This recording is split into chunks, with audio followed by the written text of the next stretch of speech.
bertemu kembali kita di channel aku, Nurdin Official. Sebelum aku mulakan video kali ini, aku nak ucapkan ribuan terima kasih kepada yang menonton. So aku doakan hampa dipanjangkan umur, dimurahkan rezeki dan dipermudahkan segala urusan yang hampa lakukan lah. InsyaAllah, amin. So hari ni aku agak letih, baru habis kelas tadi.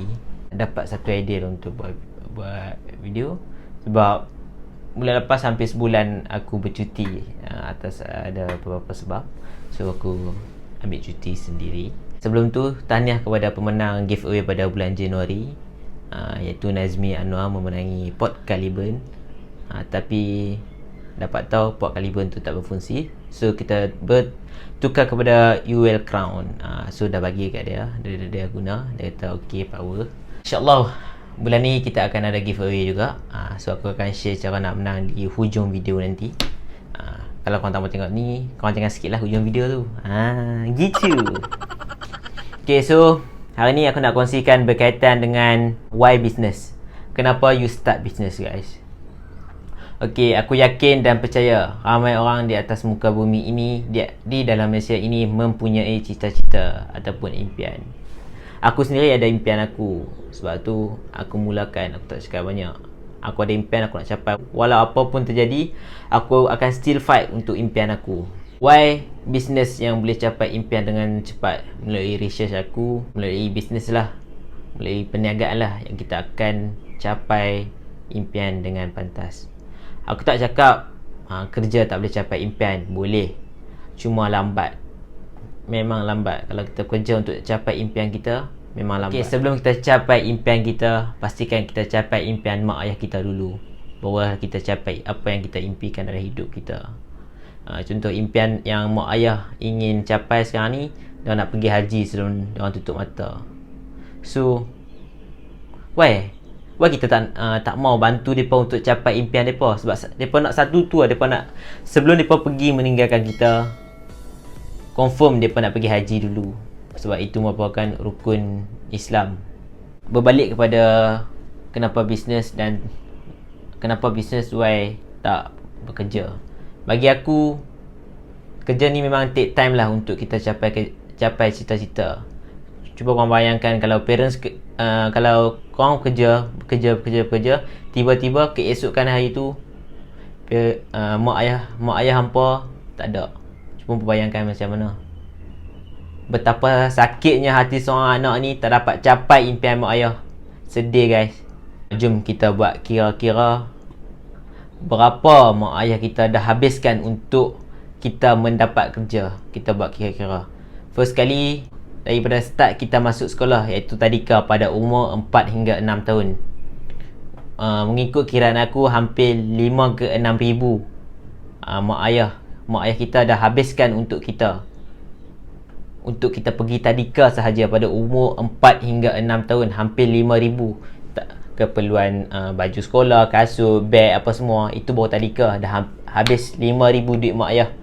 Dan yang kedua, kita daripada tadika kita masuk ke sekolah rendah pada usia 7 hingga 12 tahun, darjah 1 hingga darjah 6. Kat situ mengikut kiraan aku hampir 20,000. Dalam masa hanya 6 tahun kita dah habiskan duit mak ayah kita sebanyak RM20,000, guys. Bukan sikit, RM20,000. Tapi mak ayah kita tak pernah cakap apa-apa. Tak pernah tak ada duit.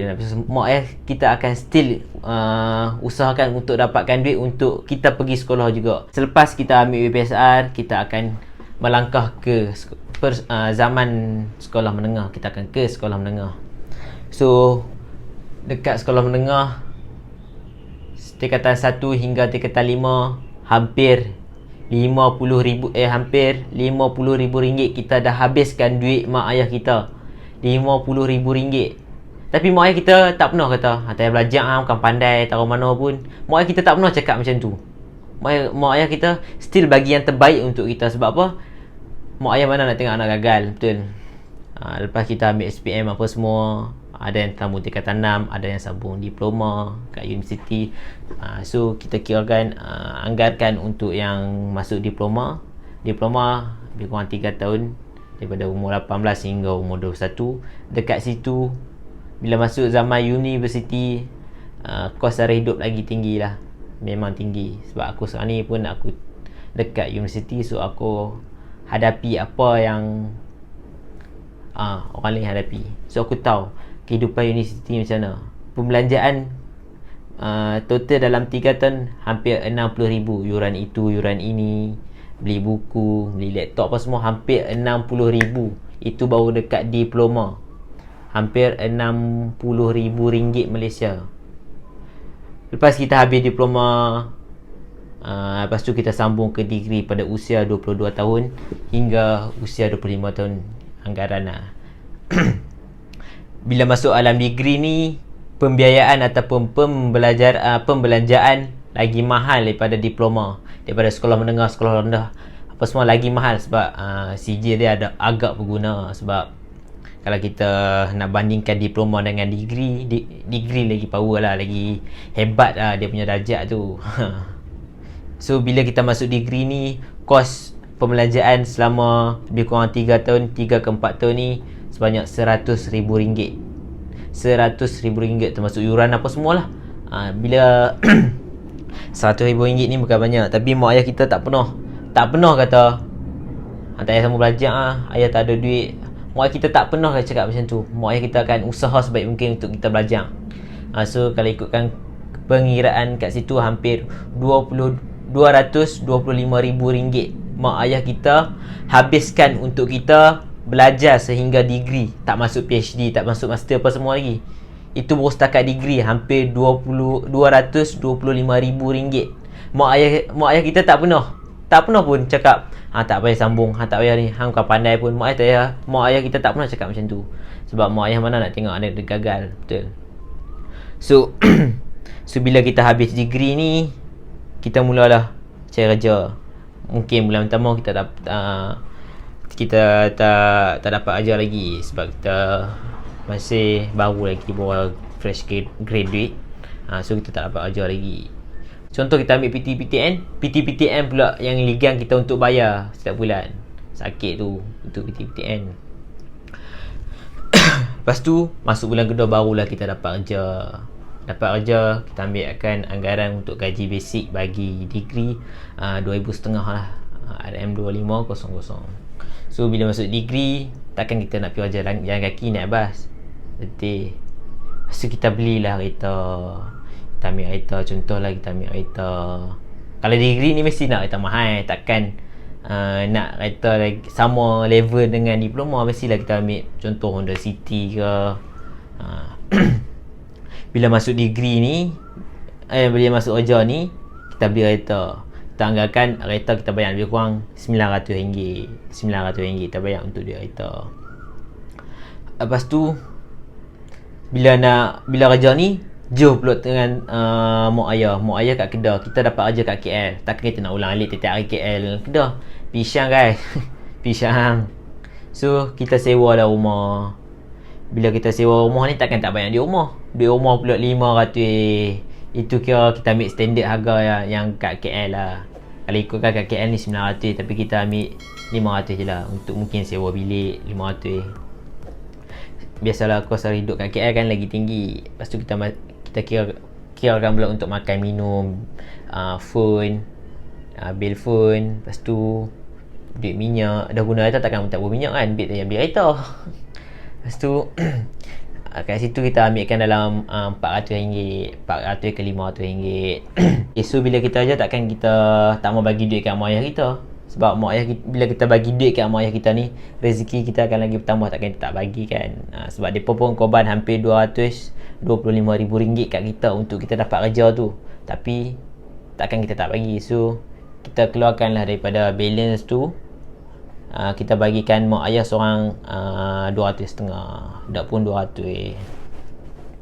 So total untuk duit parents, untuk bagi kat parents lebih kurang RM500 lah. Ikutkan pengiraan RM500. So total untuk 1 bulan, termasuk kereta, rumah, duit telefon aktiviti, bil api ayam rumah apa semua, untuk duit mak ayah sekali lebih kurang RM2.3k, RM2,300. So kita hanya ada balance RM200 saja. RM200 kita nak buat apa? Tu belum kita masuk shopping lagi. Kalau perempuan lain lah, dia suka shopping kan. Kalau lelaki ni biasa-biasa je tak shopping, mungkin boleh simpan RM200 tu. Korang bayangkan RM200 ni sampai bila korang nak simpan untuk emergency ataupun untuk capai cita-cita korang. Korang contoh nak beli Audi, sampai bila korang nak simpan RM200 ni? Settle kat situ bahagian kerja. Orang Kedah kata kerja. Okay, settle kat situ untuk bahagian pekerjaan, kerja. So kita masuk ke bisnes pula. Kita tengok perbezaan dia. Okay, kalau ikutkan untuk bisnes ni, kita tak perlu pun ada apa-apa sijil. Kita ada SPM pun cukup lah. Orang boleh respect kita.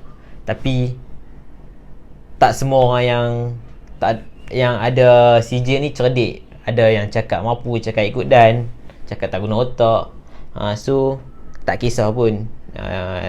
Tak semua orang, certain saja. Contoh kita habis SPM tu, kita cakap, mak, cik tak nak kerja, cik nak buat bisnes. Lepas tu mak dia, hang nak buat bisnes apa? Hang pun modal tak ada kan. Lepas tu cakap lah, contoh lah kita boleh jadi agent ataupun dropship. Lepas tu ataupun kita cari online business. Sebab saya pernah kaji ada satu bisnes ni bermodalkan RM250 tak silap saya. Dia line networking. Sebab dalam bisnes ni ada dua, konvensional dengan networking. Konvensional ni seperti kita buka store burger, buka kedai makan, buka Adobe apa semua. Kat situ memang konvensional punya bisnes memang kau-kau lah, modal kita kena kelang paling sikit pun RM10,000 lah untuk kita set up bisnes. Tapi kalau networking ni, kita kelang modal yang kecil tapi kita dapat untung yang besar. So sebab tu dia mana-mana tak salah. So bergantung pada modal yang kita ada. Kalau kita tak ada, kita buat networking, kita cari modal untuk kita buat real business, conventional business. Ni aku ada jumpa lah business networking RM250 saja. Networking yang aku tengok ni, potensi income kita boleh boleh cecah hampir RM10,000 setiap bulan. Cuba korang bayangkan dalam masa setahun berapa korang boleh dapat kalau RM10,000 sebulan. Cuba korang bayangkan. Ish, banyak. Tak apa orang cakap, tak boleh dibandingkan lah dengan pekerjaan. Aku tak cakap pekerjaan ni salah. Jangan kata Ahmaduddin cakap pekerjaan ni salah. Pekerjaan tak salah pun. Dia depend on kita punya cita-cita, kita punya impian. Cuba kita bandingkan pekerjaan dengan bisnes. Kita kerja, kita dapat RM2,500 sahaja. Kita dapat RM2,500 saja. Kalau kita buat bisnes, dia boleh mencecah kepada RM10,000 hingga RM100,000 sebulan, bergantung kepada kita punya taktik ataupun kita punya teknik. Sebab yang aku tengok networking ni, dia ada teknik-teknik dia ada cara-cara dia pakai guide. Sebab tu boleh mencecah RM10,000 hingga RM100,000 setiap bulan. So nak bandingkan dengan kerja ni memang jauh beza lah. Sebab tu banyak jutawan yang lahir yang membuat bisnes. Rasulullah SAW pun membuat bisnes juga pada zaman-zaman dulu. Dia bekerja dengan Siti Khadijah. Dan itu masa. Kalau kita kerja ni, memang kita tak ada masa langsung untuk family kita. Kita memang tak ada masa langsung untuk family kita. Aku cakap memang tak ada masa langsung untuk family kita. Sebab kita masuk kerja pukul 8, balik pukul 8 malam. Bila masa kita nak dengan family. Tapi kalau kita buat bisnes, masa kita macam orang cakap, tak ada had. Ikut dan kita nak ajar pukul berapa pun. Sebab itu bisnes kita tak bekerja dengan orang.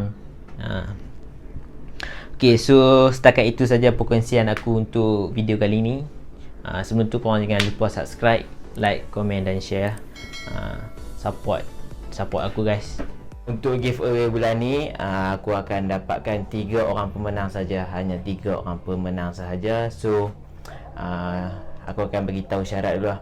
Syarat yang pertama, hampa perlu subscribe. Kalau hampa tak subscribe, memang auto disqualified. Hampa akan auto reject. Aku check kalau hampa tak subscribe, aku reject tu daripada untuk jadi pemenang. So syarat yang kedua, korang perlu komen.